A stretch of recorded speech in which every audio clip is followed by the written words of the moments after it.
축구나 정치나 가뜩이나 이런 초여름 더위에 국민들 혈압만 팍팍 올리고 있습니다. 6월 14일 수요일 정봉주의 품격시대 시작하겠습니다. 청와대가 김상조 공정거래위원장 임명을 통해 야3당의 꽉 막힌 정국을 정면 돌파하기로 결정했습니다. 청와대 정무라인과 여당 지휘부는 물론 문재인 대통령까지 직접 나서 야권 설득 작업에 나섰지만 별다른 실익을 거두지 못하자 더 이상 기다릴 수 없다는 판단을 내린 것으로 분석됩니다. 고공행진을 이어가는 국정 지지도와 자유한국당을 비롯한 야당이 반대를 위한 반대를 한다는 여론의 비판이 커진다는 점도 힘을 얻은 것으로 보입니다. 하지만 김상조 위원장 임명 뒤 야3당의 반발은 한층 거세지고 있는 상황. 자유한국당과 바른정당, 국민의당은 불통 독재선언, 브레이크 없는 오만한 질주, 청와대의 독선이라는 뜻을 전하며 강하게 비판했습니다. 또 순조롭게 진행될 것으로 관측됐던 김영춘, 도종환, 김부겸 장관 후보자의 인사청문회도 자유한국당 의원들의 불참으로 초반부터 파행을 겪어야 했습니다. 이런 가운데 청와대는 강경화 후보자에 대한 청문 보고서를 오늘까지 채택해달라며 강 후보자 임명 절차를 밟겠다는 의중을 전한 상황. 하지만 강 후보자 임명이 강행될 경우 청와대와 국회의 관계는 악화 일로에 접어들 것으로 보입니다. 전국 주도권을 놓고 벌이는 청와대와 야3당의 팽팽한 줄다리기가 앞으로 어떤 결과를 낳게 될지 지금부터 분석해봅니다.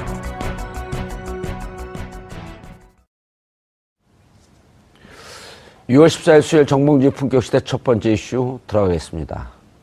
여당 의원 3명의 장관 후보자에 대한 인사청문회가 오전 내내 파행을 거듭하다 오후부터 가까스로 진행됐습니다. 분위기가 살벌합니다. 현역 국회의원이 인사청문회를 통과하지 못한 경우는 그동안 단 한 번도 없었는데요. 동료 의원도 안 봐준다. 현역 불패 신화가 이번에 깨지는 걸까요? 전문가 세 분 모시고 말씀 나눠보도록 하겠습니다. 장윤선 오마이뉴스 기자 자리하셨습니다. 네, 안녕하세요. 예. 이재하 변호사님 자리하셨습니다. 네, 안녕하세요. 예. 차재현 교수님 또한 자리하셨습니다. 안녕하세요. 예. 제가 왜 저렇게 점잖게 시작하는지 모르죠? 네. 인사청문회 때에서 열받은 것 때문에 그런 게 아니라 감기가 걸렸어요. 허를 찔렀죠. 아니, 그런 건 아니고, 예. 왜 항상 좀, 아재 개그로 시작을 하시는데, 예. 오늘은 왜 아재 개그를 안 하시냐고 기다리고 있었어요. 그 진실을 잘 모르시죠? 예. 장윤성 기자를 소개하고, 네. 그리고 말을 몇 마디 더 붙여줘야지 카메라 기자들이 다음 카메라 옮겨갈 준비를 해요. 아. 카메라 기자들에 대한 배려. 아, 그렇군요. 예. 카메라 기사님들에 대한. 평소 다르게 행동하거나 말을 할 때는 좀 위험하다 그러던데. 그래요? 네. 죽을 때가 된 거예요? 자, 그런데, 인사청문회 보면요. 네. 저는 총론으로 자유한국당 집권할 때, 네. 그때 인사청문회 하면서 나왔던 결격 사유와 네. 지금과 아주 기계적으로, 균형적으로 비교해야 되는 거 아니에요? 기계적인 균형을 할 예. 수가 없죠. 그러니까 기계적인 균형 원리는 언론업계에서 많이 쓰는 표현인데 예. 기계적 균형을 맞출 수 없고 맞춰서도 안 된다고 생각하는데요. 그러니까 예. 이를테면 박근혜 정부에서 인사참사가 났었던 배경을 살펴보면 그때는 국민들이 도저히 납득할 수 없는 수준의 것들이었어요. 이를테면 뭐 친일의 정도라든가 이를테면 뭐 부정부패의 수위라든가 이런 것들이 도저히 국민들이 용인할 수 없는 수준이었는데 병역도 면제가 아니라 면탈 뭐 그다음에 뭐 세금 탈루 뭐 이런 것 조세 포탈 뭐 이런 등등이 그러니까 국민들이 보기에 진짜 저건 너무한다. 예. 그리고 이제 그 역사관도 굉장히 중요한데 친일 사관 저거 너무 심각하다. 이런 총리 후보자들 너무 많았었잖아요.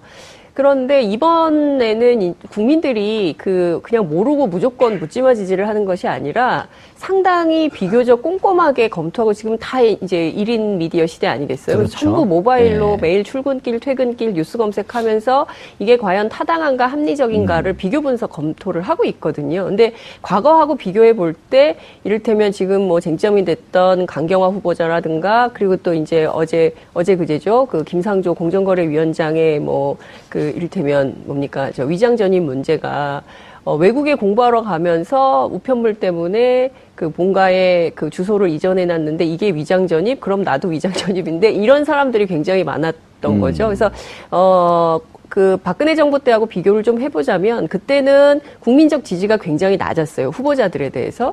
그런데 지금 경우에는 강경화 후보도 그렇고 또 김상조 위원장도 그렇고 전부 국민적 지지가 높습니다. 그러니까 국회는 대의민주주의 기관이잖아요. 그렇죠. 그러니까 국민의 뜻을 대의하는 기관인데 그때는 국민적 지지가 낮았기 때문에 통과하지 못했던 거고 지금은 국민적 지지가 높기 때문에 정치권 내부에서는 정부가 그냥 밀어붙여도 되는 거 아니냐, 국민의 힘을 믿고 예. 이런 얘기도 나오고 있습니다. 근데 추경 때문에 그렇게 밀어붙이기도 좀 곤란한 상황 아니에요?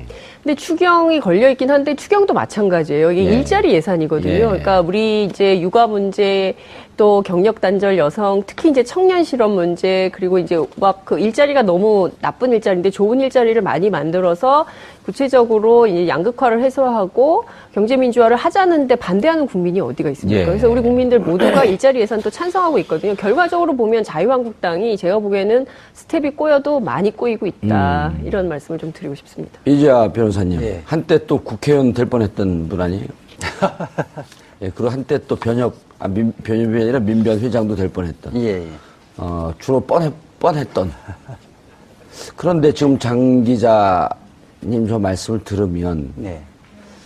저런 얘기를 왜 기자가 얘기하죠? 민주당 의원들이 청문회나 이런 데 참여하는 의원들이 해야 되는 거 아니에요? 혹은 민주당에서 당론으로 저런 걸 당에서 공식 입장으로 얘기하면 곤란해도 민주당 의원들이 저런 얘기를 해야 되는 거 아닌가요? 그렇죠. 이제 사실은 이명박 박근혜 정부 때 그때 인사청문회는 한마디로 보면 쓰레기죠. 그게 인사청문회예요? 그러니까 뭐 역사관이라든지 예. 가치관이라든지 그다음에 뭐 이 전문성, 그 부의 전문성을 갖고 있는지 이런 기준에 와버리면 지금 후보들은 거기에 비하면 최소한 뭐 B+ 이상의 학점을 받을 수 A- 있는 좀 올려줘요. 정도인데요. 그렇죠. 비교를 해서 예. 이게 뭐 100% 완벽한 인간은 없으니까요. 성직자를 뽑는 건 아니잖아요. 그렇죠. 그 기준에 비춰봤어도 비교적 장관직을 수행하는데 문제가 있는지 없는지를 비교를 했어야 되는데 지금 여당 인사청문위원들은 너무 이렇게 점잖게 자기 관리만 하는 것 같아요. 그러니까요. 거기가 더 문제예요. 제가 보기엔 대통령하고 청와대는 그 장관 또 후보자들은 막 그 어떻게 나라를 새로 세워보려고 길을 쓰고 노력하고 있는 거 아니에요? 그렇죠. 대체적으로 지금 후보자들이 50대 중후반부터 60대까지 포진되어 있는데 기준 자체는 평가의 기준은 그 시대 예컨대 논문을 90년, 2000년 썼다면 그 시절에 학계에서 기본적인 평가 기준에 부합하느냐 그렇지 않느냐. 그렇죠. 그 기준을 갖고 해야 되는데 2017년 현재 기준을 갖고 그 논문의 지금 표절 문제를 예. 판단하기는 곤란하거든요. 예. 어릴 때부터 장관 앞으로 되겠다고 생각해서 관리하는 사람은 없을 거라는 거예요. 그러니까요. 아니 그리고 차재현 교수님. 예. 길을 가는데 장관 후보자가 복도를 들어오는데 우측 통행을 하고 있어요. 그런데 장관 후보자 검증하면서 저 사람 20년 전에 15년 전에 좌측 통행한 사람입니다. 예. 좌측 통행 좌빨입니다. 문제 있어요. 이 기준이 안 맞잖아요. 우측 통행으로 바뀐 지 얼마 안 됐거든요. 그렇죠. 똑같은 이유예요. 예. 그러면은 예를 들어 2005년 이전에는 부동산 계약할 때 다운 계약이 일상화됐었단 말이에요. 부동산에서 권하고 세금 많이 난다고 집 살 사람이 다운해 주세요. 나 세금 많이 내기 싫습니다. 이게 의례적인 일이었잖아요. 그럼 그게 지금 잣대로 보게 되면 옳지 않지만 그때 관행이었던 걸 당신 다운 계약 쓰지 않았습니까? 당신 왜 10년 전에 좌측 통행했죠? 이런 건 똑같은 거 아니냐 이런 거죠. 그렇죠. 결국은 그래서 지금 앞서 우리 장 기자님 말씀하셨지만 지금까지 진행된 장관 예. 후보자들에 대한 청문 결과에 대해서 상당히 국민들이 그래도 그나마 여러 가지 좀 흥결이 있지만 예. 그럼에도 불구하고 적합하다는 의견이 훨씬 더 많은 이유가 바로 앵커께서 설명하신 예. 그 이유가 아닌가 하는 생각입니다. 사실 국민의 눈높이가 상당히 높아졌다고는 하지만 예. 그러나 지금 야당 의원들이 문제를 삼고 있는 여러 가지 기준 자체가 약간은 너무 지금 그 과거의 그런 그 시대적 그런 그 상황과 조금 동떨어진 측면이 있다. 조금 그러니까 야당의 입장에서 어떻게 보면 반대를 위한 반대의 예. 모습으로 비친 측면이 있기 때문에 국민들도 여기에 대해서 동의를 못하고 있는 게 사실인 거죠. 차 교수님, 이렇게 좀 청문회에 참여하는 장관 내정자들도 이렇게 좀 했으면 좋겠어요. 내가 예를 들어 내정자, 그 자유한국당 의원이에요. 차지원 의원이 위장 전입 하셨죠? 그럼 물어보세요. 위장 전입하셨죠? 위장 전입이요? 차 의원님 깨끗해요? 한번 털어볼까요? 주민번호 쫙 얘기하고 이름 전화번호 쫙 얘기하고 네티즌 여러분 좀 털어주세요. 근데 자연인 차지원은 깨끗합니다. 예? 자연인 차지원은 깨끗한데, 예. 그건 뭐 자유한국당의 뭐 의원들 중에는 그런 분들도 꽤 계시겠죠. 예. 어디서 웃음을 날리세요? 저하고 친해요? 대플레이에 너무 리얼하게 들어가시는 것 같은데. 다운계약서 말이 나온 김에 예. 이야기를 하면 다운계약서도 두 가지가 있거든요. 예. 사실은 양도세를 적게 내기 위한 다운계약서는 재질이 굉장히 나쁩니다. 그런데 이제 처음에 집을 사면서 그때는 실제 거래 가격으로 신고해야 된다는 기준이 없었을 때 2006년 이전에는 그렇죠. 2006년 이전. 이전에는 이게 법무사한테 물어보면 표준 가격으로 신고를 통상적으로 합니다. 예. 하더라도 문제가 안 됩니다. 이렇게 해서 표준 등록을 가격, 하거든요. 시가 이런 거 실제 거래된 게 아니고. 그리고 이해가 실질적으로 되네. 등록세, 예. 취득세는 얼마 안 되거든요. 예. 양도세가 중요한 것이 그런 중간에, 경우에는 대부분 처음 집 살 때는 대부분 법무사가 권유한 대로 했을 거예요. 예. 저도 그렇게 했었으니까. 오. 제가 했다는 거를 합리화시키는 건 아니니까. 예. 저는 2002년도에 집을 샀을 텐데 아마 노무현 대통령 후반기에 이 기준을 마련했을 겁니다. 아니 그래서 저는 이제 이 다운계약서. 후보자들 저도 스스로 양심 고백을 해버렸네. 아니 괜찮아요. 그런 걸 해야 돼요. 왜냐면 또 그 다운이란 말이 우리가 익숙한 게 우리 여기 그만둔 작가가 또 양다운 아니야. 아니 이게 저는 코미디를 하는 게 이 네. 지금 청문회 보면 코미디 아니에요? 이게 불과 4년 전, 5년 전, 4년 전, 9년 전 이때 청문회 때 보면은요. 정말 지정을 해도 저렇게 지정을 한 그 후보를 무슨 장관을 앉혀놓고 무슨 위원장을 앉혀놓고 이랬단 말이에요. 국민들이 보면 TV를 안 봐요. 너무 심해갖고. 오늘 정우택 자유한국당 원내대표가 예. 기자 간담회를 하면서 하는 자료화면을 봤었는데요. 그런 말씀을 하시더라고요. 이렇게 막 임명할 것 같으면 왜 청문회 하라고 했느냐, 지금 물어 뜯으라고 던져놓고 하는 거 아니냐는 그런 말씀을 하시는데 저는 그 생각이 들더라고요.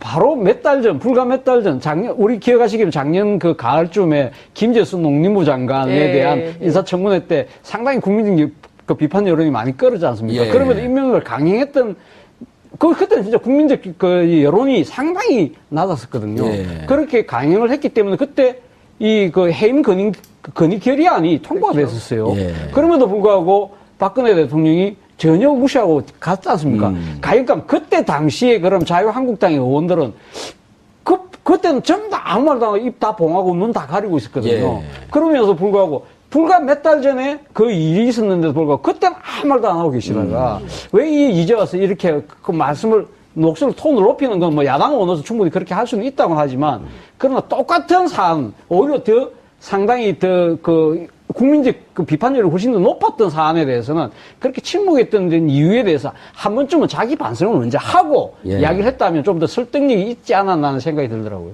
자기 반성을 할 정당으로 기대가 되세요? 그러니까 지지율이 낮은 이유가 거기에 예. 있는 거죠. 그러니까 지금 예. 지지율은 나와요? 지지율은 몇 나오죠. 프로 나와요? 지지율은 한 자리 뭐 숫자로 한 자리 지금 숫자로 나오고. 나오죠. 8%? 그러니까 많이 나오는 데는 한 14%까지는 나오는데 예. 그 적게 나오는 데는 7, 6 이렇게까지 떨어지고 있는 오늘 우리 방송 안 할 각오하고 한번 자유한국당 씹을까요? 한번 물어뜯어봐? 근데 이제 자유한국당 파이터의 근성을 못 쳐하면 어떻게 들어요?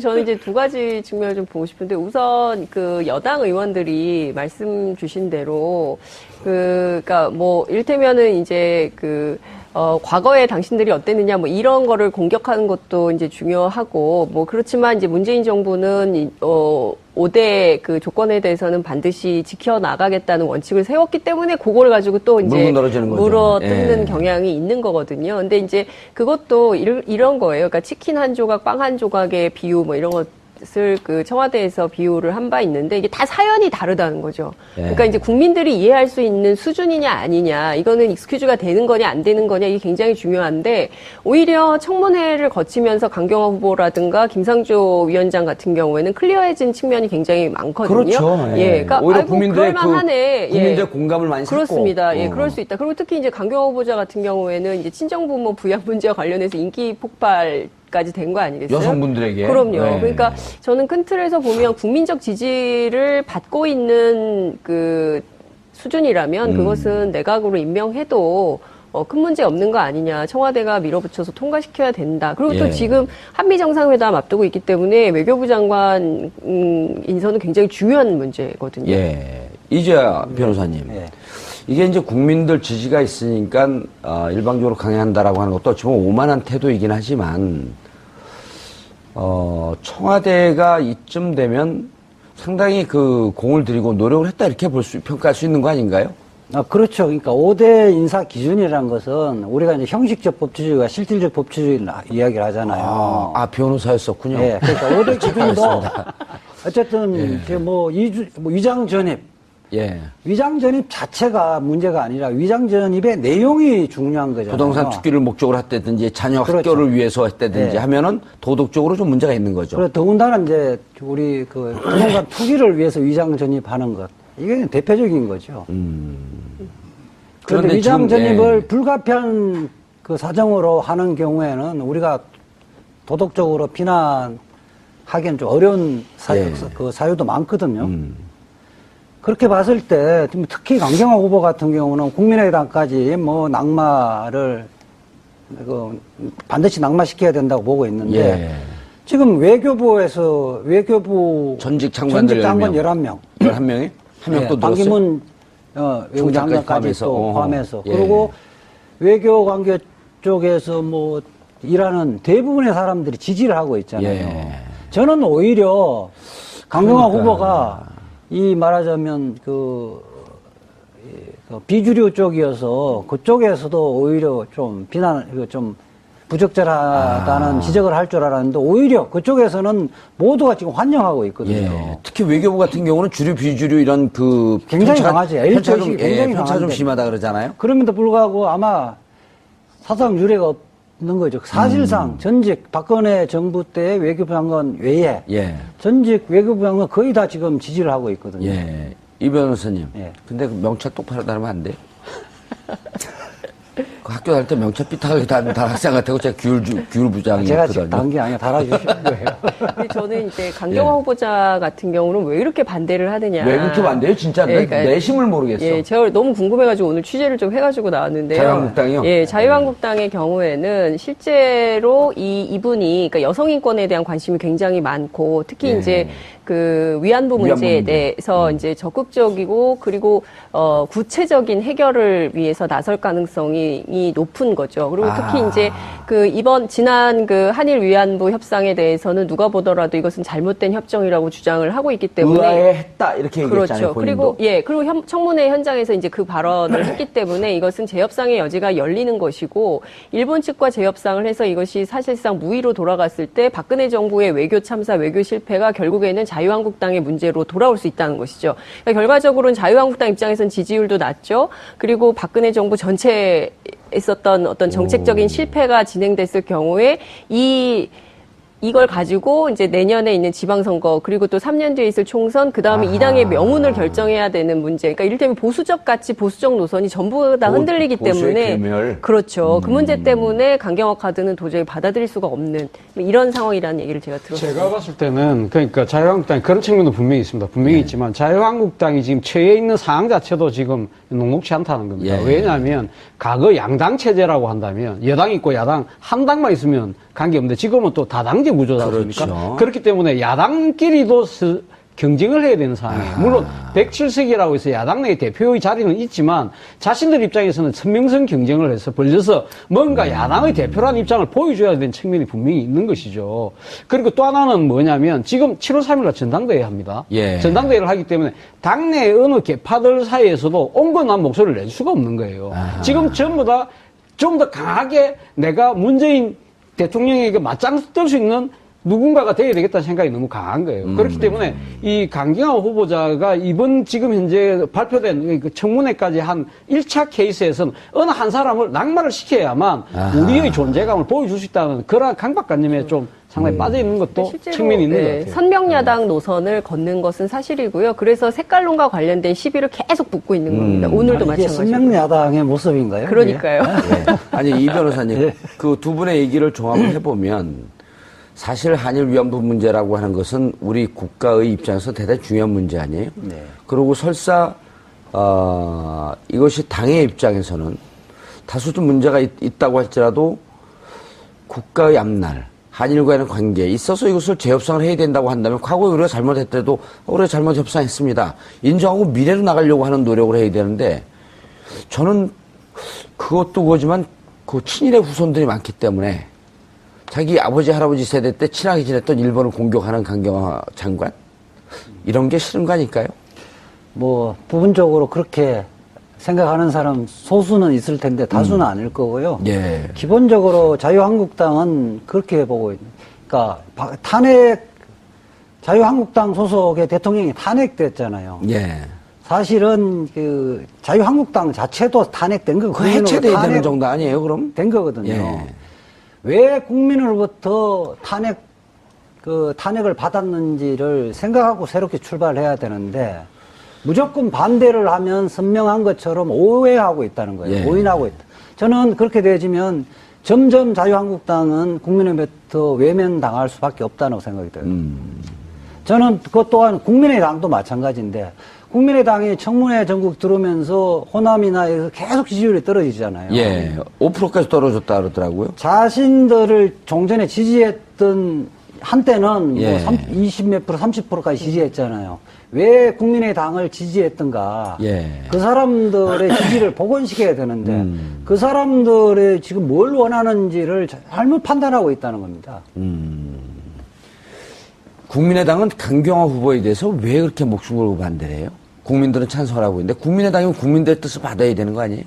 국민의당 입장에서도 사실 좀 난감한 측면이 있죠. 예. 사실 어떻게 보면 그 강경화 후보자가 제가 지난번에도 한번 여기서 말씀드렸지만 김대중 전 대통령이 발탁한 인물이거든요. 그렇죠. 그런 측면에서 본다고 한다면 그렇지만 문제는 지금 제3당으로서의 캐스팅 보트를 지어야 되겠다는 생각도 좀 분명히 갖고 있는 것 같아요. 그리고 지금 여기다가 어제 김상조 위원장에 대한 임명을 강행함으로써 이 그 국민의당 입장에서는 지금 면이 안 쓰게 되는 그런 측면이 분명히 있는 겁니다. 김상조 위원장도 반대했었나요? 아니, 국민의당은? 물론 반대, 흔쾌하게 동의를 하지 않은 거죠. 않았고, 좀 더, 그러니까 지금 김희수 헌법재판소장 지금 그 인준투표까지도 지금 다 지금 상황이 지금 다 연결돼 있다고 보는 거죠. 연결되고 있다고 보는데, 여기 대해서 문재인 대통령이 어제 너무 기다릴 수 없다. 기다릴 수 없다 하면서 바로 가버린 것 자체가 어떻게 보면 문재인 대통령이 높은 지지율을 얻고 강하게 지금 그 전국을 밀어붙이는 측면이 있다. 이러한 상황에서 제3당의 위치뿐만 아니라 국민의당이 야당으로서 존재할 공간조차도 협소해지는 거 아니냐는 두려움을 갖고 있는 것이죠. 그러다 보니까 예. 강경화 후보자에 대해서는 좀 더 강경해질 수밖에 없는 그런 상황으로 강경화 후보에 대해 이게 내몰리고 있는 것이 아닌가 싶습니다. 그런데 국민의당에서 예. 또 국민의당 내부에서도 이견이 좀 있잖아요. 이견이 있죠, 분명히. 예. 그 호남을 기반으로 하고 있는 분들, 특히 박지원 의원 같은 경우는 김상조, 강경화 다 해줘야 된다. 정동영 의원도 그 같은 네, 입장이죠. 정동영 의원은. 정동영 의원도요. 네. 그럼 그분들이 당연 원로인데 원로도 그 무시하는 뭐 그런 정당인가요? 예, 예. 지금 보니까 예. 강경화 후보가 국민의당을 분열의 그 소재가 된 것 같아요. 아하. 호남을 기반으로 하는 중진 의원들은 대체적으로 강경화 그 후보에 대해서 박주선 비대위원장. 동의를 해줘야 된다고 생각을 하고 박주선은 어때요? 박주선은 이제 좀 반대를 하고 있고요. 왜냐하면 당의 입장을 따라줘야 그다음에 되니까. 이태규 의원 등 해서 이른바 안철수계의 비례대표 그 의원들이 강력하게 반대하고 있고 이분들이 이제 그 청문위원으로 몇 분 들어가 있죠. 그런데 대체적으로 중진 의원들, 호남을 기본하는 중진 의원들은 찬성을 하고 있는데 그러면서 사실상 전체적으로 보면 부분적으로 다르지만 안철수계 의원과 종전에 민주당에 뿌리를 두고 있는 의원들 간의 분화가 생기는 것 같아요. 그거 참 좋은 거네요. 네. 왜냐면 당은 분열과 화합 이런 그 정반합의 과정을 거치면서 당이 강화되는 거 아니에요? 국민의당 입장에서는 좋은 거 아니에요? 그 다음에 이제 그 초선 비례대표 의원들 보면 예. 아주 시각 자체가 근시안적이에요. 이 자체에서 위법한 거 아니냐. 위법한 게 숫자적으로 보니까 뭐 2개다, 3개다 이러니까 이것은 기준이 아니다고 보는데 중진 의원들은 큰 틀에서 보는 시각이 좀 그렇죠. 열려 있는 거죠. 예. 다소간의 흠이 있어도 불구하고 지금 외교부나 예. 그쪽 국제사회에서 이 정도는 좀 훌륭한 후보다고 판단하면 예. 그게 따라야 되는 게 맞다. 현역은 아니지만 그 네. 문병호 최고위원 같은 경우 네. 개인적으로 친하잖아요. 뭐라 그래요? 문병호 최고위원은 뭐 현역이 아니어서 입장이 별로 없더라고요. 파동만 두고 있어요, 둘이 그냥? 그 사적 경력을 방송에서 이야기해서 바꾸는 게 나쁜 건 아니잖아요. 고스톱을 친 것도 안 아닌데. 물어보는데 제가 이제 코치를 좀 하죠. 문병호 의원이 컨텐츠가 없다는 얘기예요? 아니요, 훌륭하죠.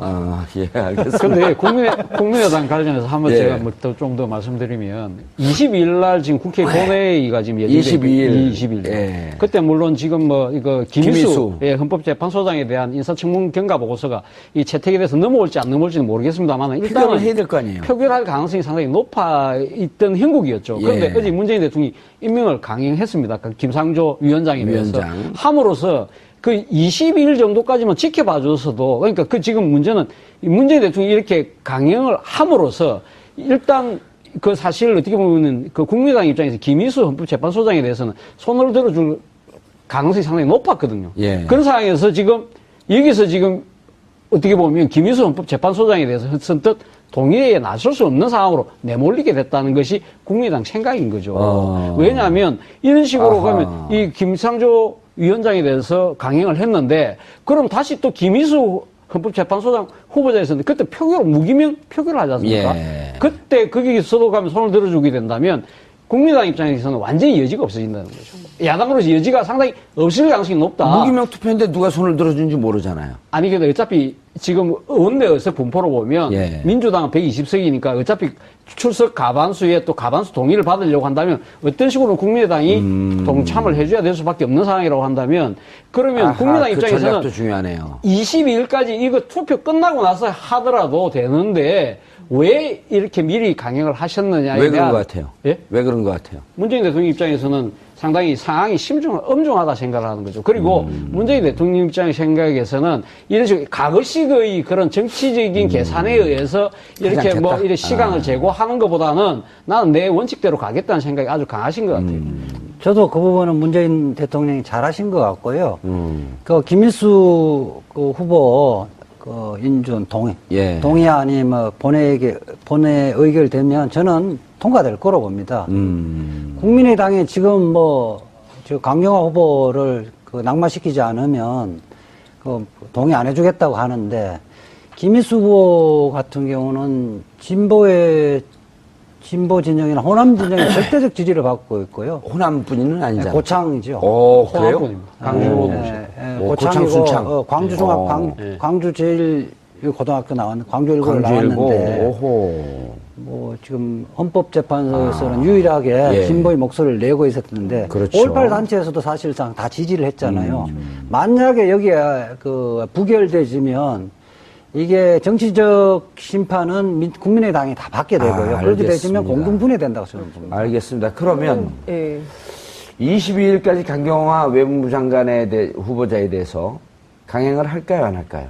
22일까지. 그 전에 저는 그 승부수를 낼 가능성이 있다고 봅니다. 왜냐하면 이달 말에 한미 정상회담이 예정이 되어 있지 그럴 않습니까? 때는 바로 지금 합류해갖고 예. TF팀을 짜야 될 거 아니에요? 해야 될 일이 너무나 많은 것이죠. 그리고 사실은 이게 이제 원래 엠바고가 걸려 있었던 건데 백악관이 먼저 엠바고를 깨고 보도를 하는 바람에 어제 밤중에 이제 청와대 기자단이 난리가 나기도 했었는데 어찌됐든 이게 예정되어 있는 일정을 맞추려면 한국의 외교수장이 없는 가운데서 정상회담을 한다? 이게 대통령 입장에서도 굉장히 부담이 되는 엠바고 일이죠. 깬 내용이 뭐예요?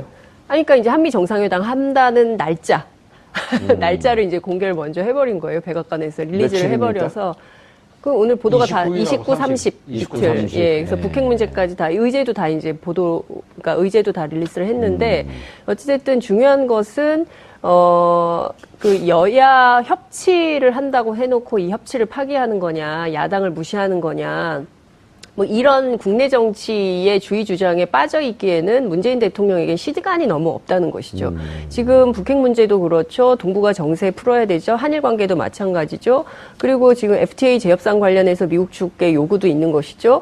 또 사드 문제도 풀어야 되죠. 이런 현안들이 다 있는데 국회에 계속 뭐 야당 무시, 협치 무시, 뭐 5대 원칙 준수 뭐 이런 것에만 발목 잡혀 있으면 정말 해야 되는 일들을 못하기 때문에 시간이 금이다. 이런 얘기를 하면서 일부는 밀어붙이면서 가는 것이고요. 그리고 김상조 위원장의 경우에 국민들이 보기에는 그다지 왜 자유한국당이 저러나 이해할 왜 수가 그래요? 없다. 근데 진짜 저도 잘 모르겠어요. 왜 그래? 오늘 취재를 좀 해보니까 그 자유한국당 뒤에 늘 그랬듯이 기업, 재벌 이 있는 거 아니냐. 일종의 이제 재벌의 이익과 관련해서 대변에 재벌 개혁 문제. 그러니까 저는 정말 그러니까 계속 이해가 안 되는데 그 자유한국당이든 국민의당이든 또 더불어민주당이든 정의당이든 국민을 대리해서 국회에 가 계시고 거기가 민의의 정당 아니겠어요? 근데 자유한국당의 의원들은 국민을 대변하는 게 아니라 늘 기업을 대변해요. 그리고 기업의 이익, 특히 이제 재벌의 이익을 대변해서 늘 문제가 됐었는데 이번에도 역시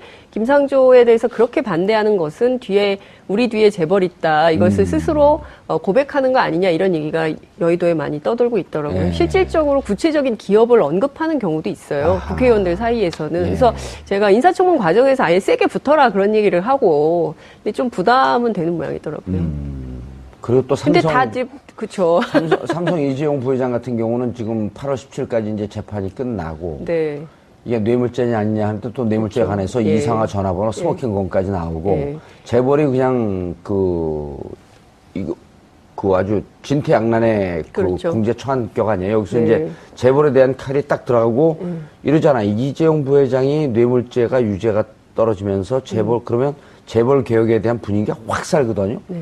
그런데 잘린 거예요. 삼성 주식은 계속 올라가잖아요. 지금 그렇기도 하고요. 예. 또 김상조 위원장이 오늘 기자들하고 일문일답 간담회를 했는데 그 자리에서 뭐 재벌 개혁을 뭐 급격하게 추진하지는 않겠다 이런 입장도 밝혔습니다. 그러니까 너무 떨지 마세요. 네. 그러니까 검찰 개혁처럼 그렇죠. 할 수도 없고 하지는 않겠다고 이야기를 하는데 예. 아니 근데 그게 더 무서워요. 빨리 때려야지. 때릴똥 말똥 때릴똥 말똥. 재벌 개혁과 재벌 해체는 다른 거거든요. 김상조 그 위원장이 이야기하는 것은 법과 원칙에 따라서 집행을 하겠다는 취지지. 예. 그러니까 그리고 앞으로 이제 그 번 돈으로 일자리 만들어야지 왜 엄한 사람 말 사줘요. 그렇죠. 그거 아니에요. 간단한 맞습니다. 거예요. 예. 아니 78억 정도 도와줄 돈 있고 KBL 재단에 900억 넣을 돈 있으면 그거 갖고 비정규직 정규직으로 전환하는데 써야지. 누가 말 사달라 그랬어요? 그렇죠. 그러니까 김상조 위원장이 과거 참여연대 등 경제개혁센터에서 해왔던 그 시민운동 영역에서의 경제개혁 운동, 예. 경제민주화 운동의 내용도 그냥 그야말로 혁명적인 뭐 재벌 해체 운동 이 노선이 아니에요. 그러니까 일종의 이제 재벌개혁과 관련해서 온건적인 노선이거든요. 예. 그래서 소액주주 운동 뭐 이런 것들을 통해서 그 기업의 지배구조 개선을 하기 위한 운동에 포커스를 맞추고 있기 때문에 공정위원장으로 가서도 그와 관련된 방식으로 하지 않을까 싶습니다. 법을 지키는. 그렇죠. 예, 법을 준수하고. 그러니까 지금까지 보면 기업들이 사실은 정부로부터 특혜를 받고 정부하고 뒷거래를 하게 되면 기업 총수들이 문제가 됐던 구속되었던 총수들이 가석방으로 나오고 이런 거에 대해서 국민들이 분노하고 동의할 수 없다는 거 아닙니까? 그렇죠. 잘못하면 처벌을 받아야 되고 처벌받은 사람에 대해서 특별한 개인적인 혜택을 받으면서 특혜를 주지 말고 그리고 기업들이 번 돈이 있고 산해유보금이 많다고 한다면 국민들로부터 벌었기 때문에 그것을 갖고 일자리를 어떻게 또 만들 것인가 이런 거 고민하고 제도적 틀에서 그런 일자리 만드는 기업들이 더 기업 활동을 잘할 수 있게끔 도와주고 이런 거지 누가 언제 해체시킨다 그랬어요? 해체는 지들이 스스로 알아갖고 문제가 되면 이리 쪼개고 저리 쪼개고 그건 지들이 했던 거죠. 사실 공정거래위가 바로 말씀하신 그러니까 자본주의 사회에서의 반칙과 특권을 없애라는 예. 하나의 경제검찰이 공정거래위 아닙니까? 경제검찰. 예, 그렇죠. 오늘 밥값 하셨네. 그거 자주 쓰는 표현입니다. 그래요? 왜 여기서 처음 썼어요, 근데? 아니요, 아닌데. 저는 처음 썼지만 뭐, 아, 맞아. 다른 우리가 분들이? 자주 접하는 예. 표현이에요. 자주 계속 혼자 써요. 그럼 자기 건 줄 아니까 그거. 아니, 경제 이거 검찰 보면 좋네요. 우리 애급 빼고 예. 다 아시는 표현이라서. 아, 그래요? 예. 근데 어쨌든, 그러니까 김상조 위원장이 제가 생각했을 때는 아무튼 이 지금 공정거래위가 원래 제대로만 하면 진짜 그 반칙과 뭐 특권이 특권을 없는. 누리는 그런 업체들 입장에서는 상당히 무서울 수밖에 없죠. 그러나 예. 항상 말랑말랑했다는 거죠. 이번에 또 밝혀진 건 그 삼성물산 합병하는 과정에서 예. 그 뒤에 그 주식 처분해야 되는 거 1,000만 주 해야 되는데 500만 주 줄였지 않습니까? 예. 그때 당시에 친절하게 공정거래 부위원장이 삼성 그 사장 삼성이나 만나서 삼성하고 설명해주고. 예, 문자 받고 주고받고 예. 다 했지 않습니까? 이런 것들이 그런 걸 못하게 하려는 거죠. 그렇죠. 예. 그 바로 들어가는 부분이 바로 있는 거죠. 제대로 돌아가게 할 수 있는 책임자가 왔다는 부분을 야, 들어가는 이재하 거죠. 변호사님. 네. 공정거래위원장을 반대하는 이유도 또 찾았네요. 왜냐하면 지금 삼성 문제에 있어서 재판이 진행되고 있는데 당시 공정거래위원회에서 삼성물산 합병에 대해서 어떤 역할을 했는지 내부 조사가 들어가면 스토리가 정확하게 나오고 이재용 부회장 재판하는데 결정적 스모킹건이 여기서 또 나올 수도 있겠다. 뭐 그걸 나올 수 있죠. 나올 수도 있는데 그거 뭐 일회성 사건뿐만 아니라 예. 김상조 위원장은 저는 좀 높이 평가를 하는 게 삶 자체가 김상조 들고 다니는 가방에서 보듯이 예. 자기 스스로에서 엄격하게 그 기준을 정해서 살고 있는 사람이거든요.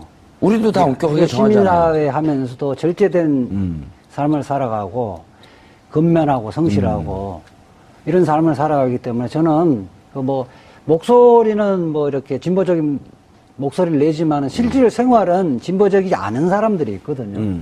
저는 그 은행에 은행 일치하는 일치하고. 사람이라서 예. 높이 평가를 합니다. 돌발 질문이요. 예.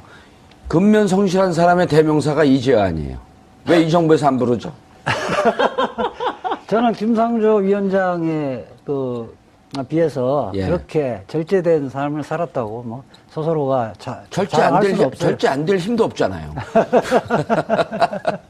그거 왜 안 부르지? 진짜 일기 부를 때가 말고 또 됐는데. 2기나 3기에 또 발탁될 수 아, 있습니다. 예. 우리가 5년이기 때문에. 예, 임기 제가 아직 5년이니까. 젊습니다. 아, 그러세요? 삼촌이라 부를 뻔했네.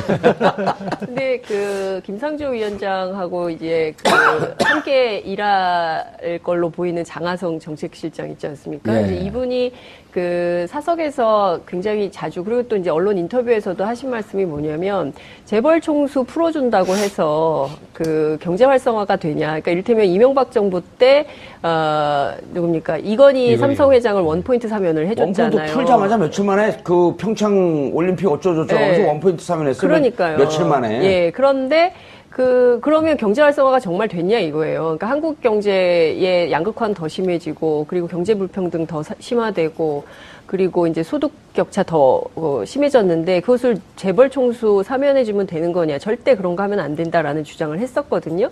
그렇기 때문에 김상조 공정위에서도 저는 그와 같은 원칙, 예. 반칙과 특권이 용인되지 않는 방향으로 가야 공정한 경제 질서가 제대로 잡힐 수 있다. 이런 생각을 좀 합니다. 알겠습니다.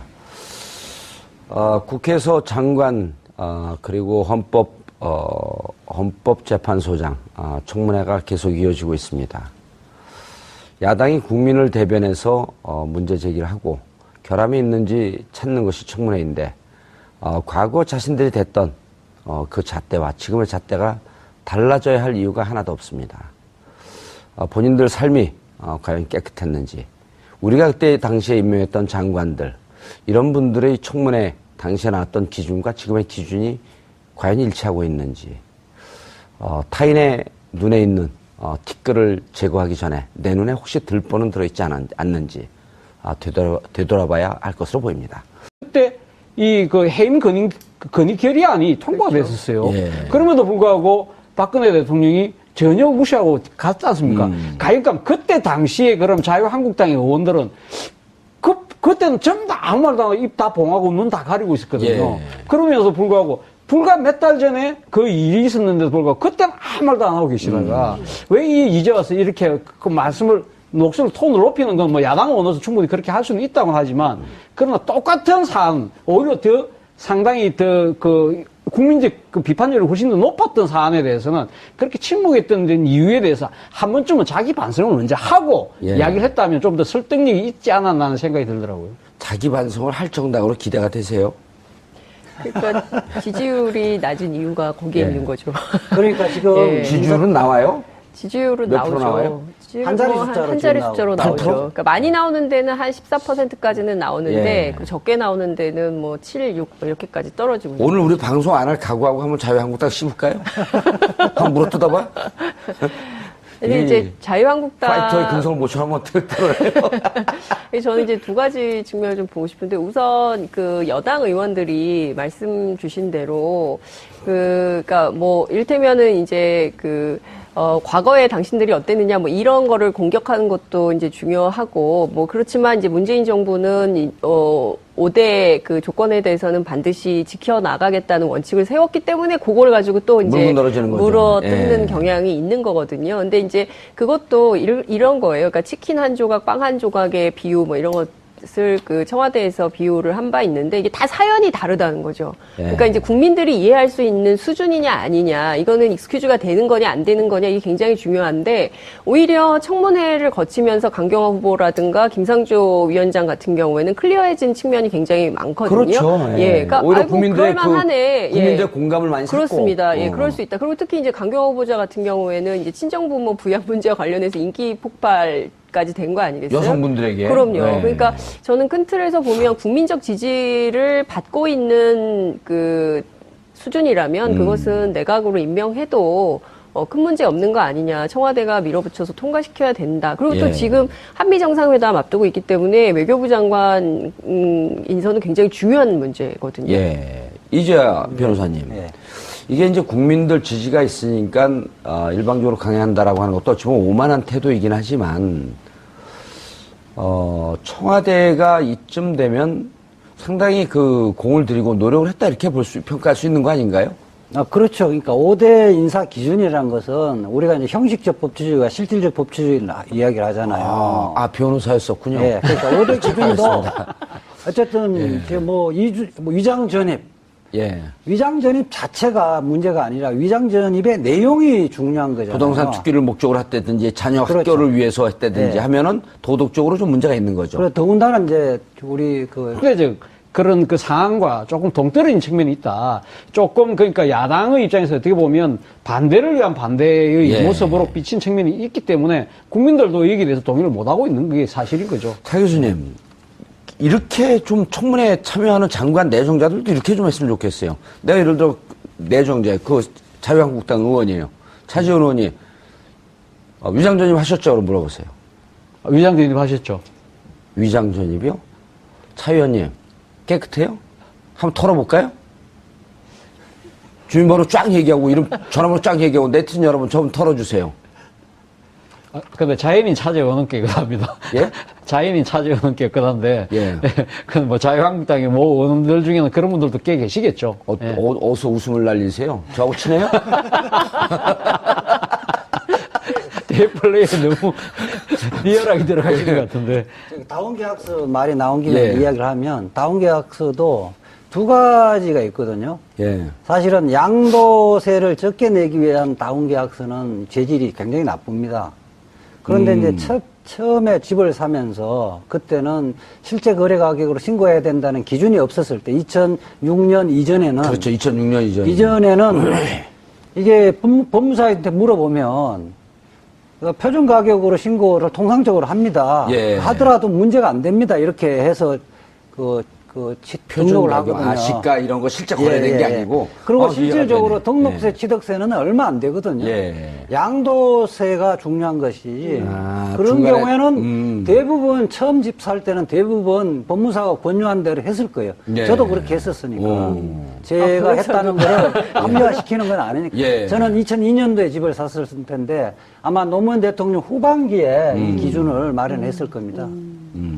아니, 그래서 저는 이제 이 다운계약서. 후보자들. 저도 스스로 양심 고백을 해버렸네. 아니, 괜찮아요. 그런 걸 해야 돼요. 왜냐면 또 다운이란 말이 우리가 익숙한 게 우리 여기 그만둔 작가가 또 양다운 아니야. 아니, 이게 저는 코미디를 하는 게 네. 이 지금 청문회 보면 코미디 아니에요? 이게 불과 4년 전, 5년 전, 4년 전, 9년 전 이때 청문회 때 보면은요. 정말 지정을 해도 저렇게 지정을 한 그 후보를 무슨 장관을 앉혀놓고 뭐 무슨 위원장을 앉혀놓고 이랬단 말이에요. 국민들이 보면 TV를 안 봐요. 너무 심해갖고. 오늘 정우택 자유한국당 원내대표가 예. 기자 간담회를 하면서 하는 자료화면을 봤었는데요. 그런 말씀을 하시더라고요. 이렇게 막 임명할 것 같으면 왜 청문회 하라고 했느냐, 지금 물어 뜯으라고 던져놓고 하는 거 아니냐는 그런 말씀을 하시는데, 저는 그 생각이 들더라고요.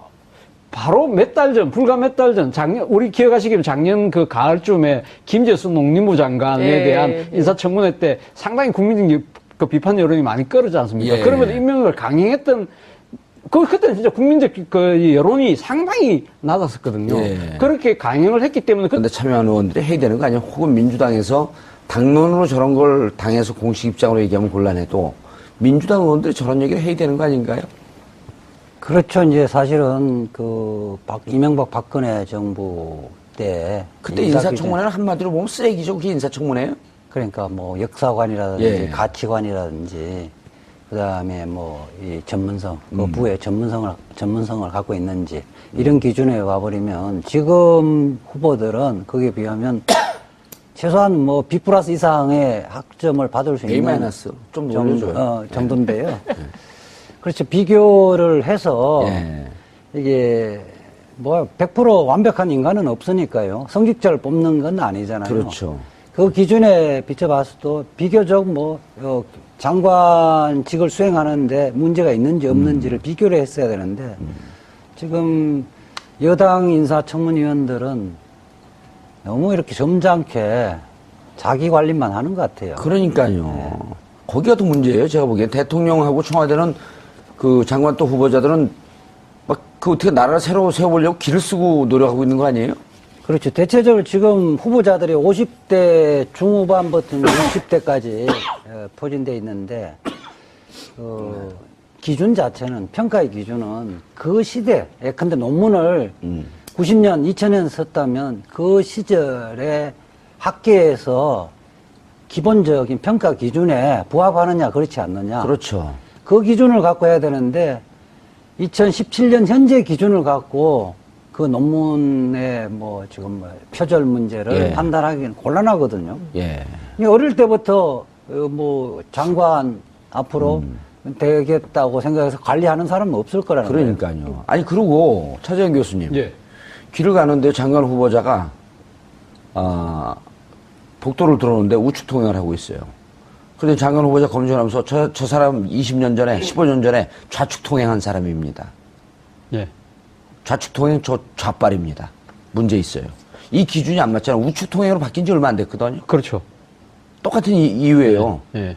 그러면은 예를 들어 2005년 이전에는 부동산 계약할 때 다운 계약이 일상화됐었단 말이에요. 부동산에서 권하고 세금 많이 난다고 집 살 사람이 다운해 주세요. 나 세금 많이 내기 싫습니다. 이게 의례적인 일이었잖아요. 그럼 그게 지금 잣대로 보게 되면 옳지 않지만 그때 관행이었던 걸 당신 다운 계약 쓰지 않았습니까?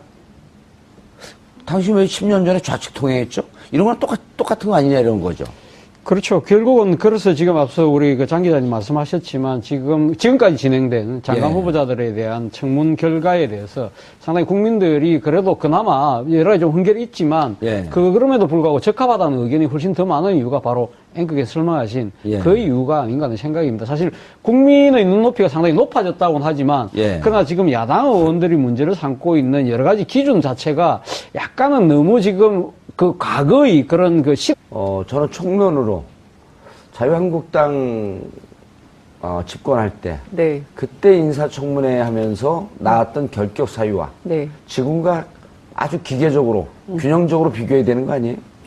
기계적인 균형을 할 예. 수가 없죠. 그러니까 기계적인 균형 원리는 언론업계에서 많이 쓰는 표현인데 예. 기계적 균형을 맞출 수 없고 맞춰서도 안 된다고 생각하는데요. 그러니까 예. 이를테면 박근혜 정부에서 인사참사가 났었던 배경을 살펴보면 그때는 국민들이 도저히 납득할 수 없는 수준의 것들이었어요. 이를테면 친일의 정도라든가 이를테면 부정부패의 수위라든가 이런 것들이 도저히 국민들이 용인할 수 없는 수준이었는데 병역도 면제가 아니라 면탈. 뭐 그다음에 뭐 세금 탈루, 뭐 이런 것, 조세 포탈, 뭐 이런 등등이 그러니까 국민들이 보기에 진짜 저건 너무한다. 예. 그리고 이제 그 역사관도 굉장히 중요한데 친일 사관 저거 너무 심각하다. 이런 총리 후보자들 너무 많았었잖아요.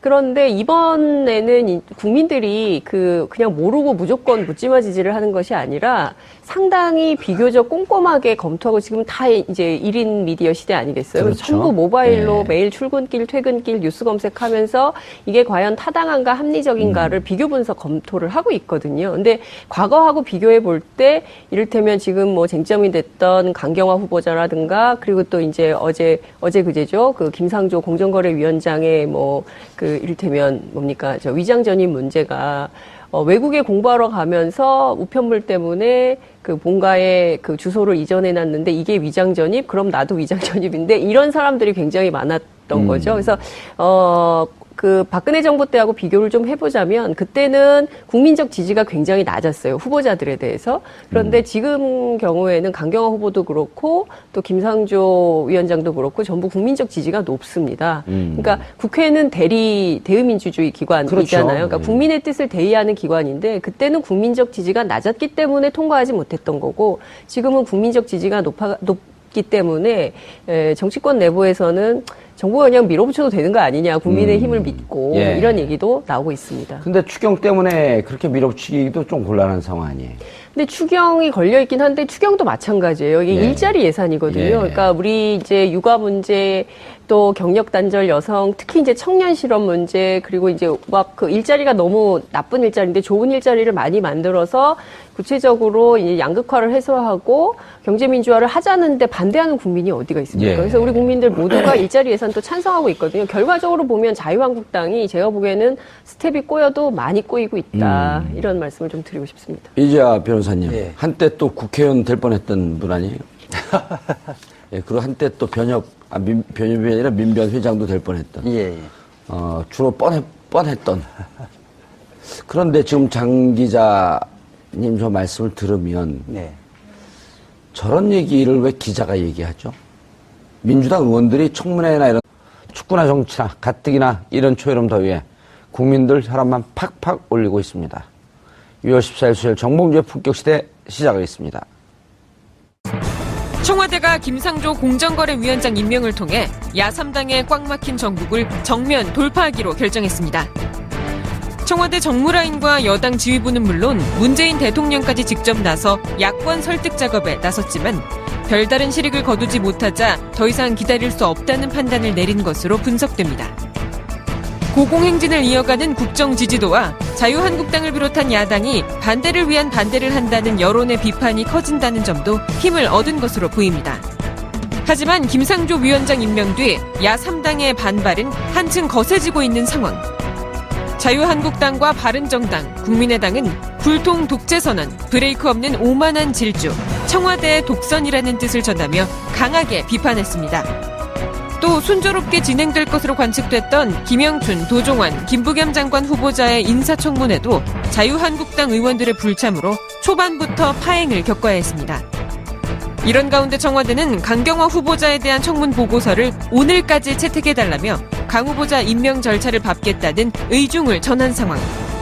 하지만 강 후보자 임명이 강행될 경우 청와대와 국회의 관계는 악화 일로에 접어들 것으로 보입니다.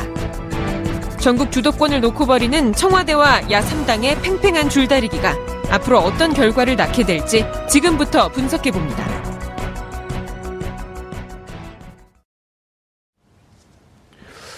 (6월 14일) 수요일 정봉주의 품격시대 첫 번째 이슈 들어가겠습니다. 여당 의원 3명의 장관 후보자에 대한 인사청문회가 오전 내내 파행을 거듭하다 오후부터 가까스로 진행됐습니다. 분위기가 살벌합니다. 현역 국회의원이 인사청문회를 통과하지 못한 경우는 그동안 단 한 번도 없었는데요. 동료 의원도 안 봐준다. 현역 불패 신화가 이번에 깨지는 걸까요? 전문가 세 분 모시고 말씀 나눠보도록 하겠습니다. 장윤선 오마이뉴스 기자 자리하셨습니다. 네, 안녕하세요. 예. 이재하 변호사님 자리하셨습니다. 네, 안녕하세요. 예. 차재현 교수님 또한 자리하셨습니다. 안녕하세요. 예. 제가 왜 저렇게 점잖게 시작하는지 모르죠? 네. 인사청문회 때에서 열받은 것 때문에 그런 게 아니라 감기가 걸렸어요. 허를 찔렀죠. 아니 그런 건 아니고 예. 왜 항상 좀 그 아재 개그로 시작을 하시는데 예. 오늘은 왜 아재 개그를 안 하시냐고 기다리고 있었어요. 그 진실을 잘 모르시죠? 예. 장윤성 기자를 소개하고 네.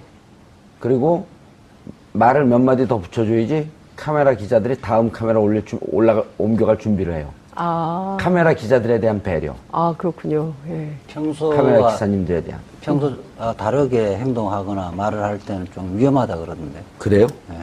죽을 때가 된 거예요? 자, 그런데 인사청문회 보면요. 네.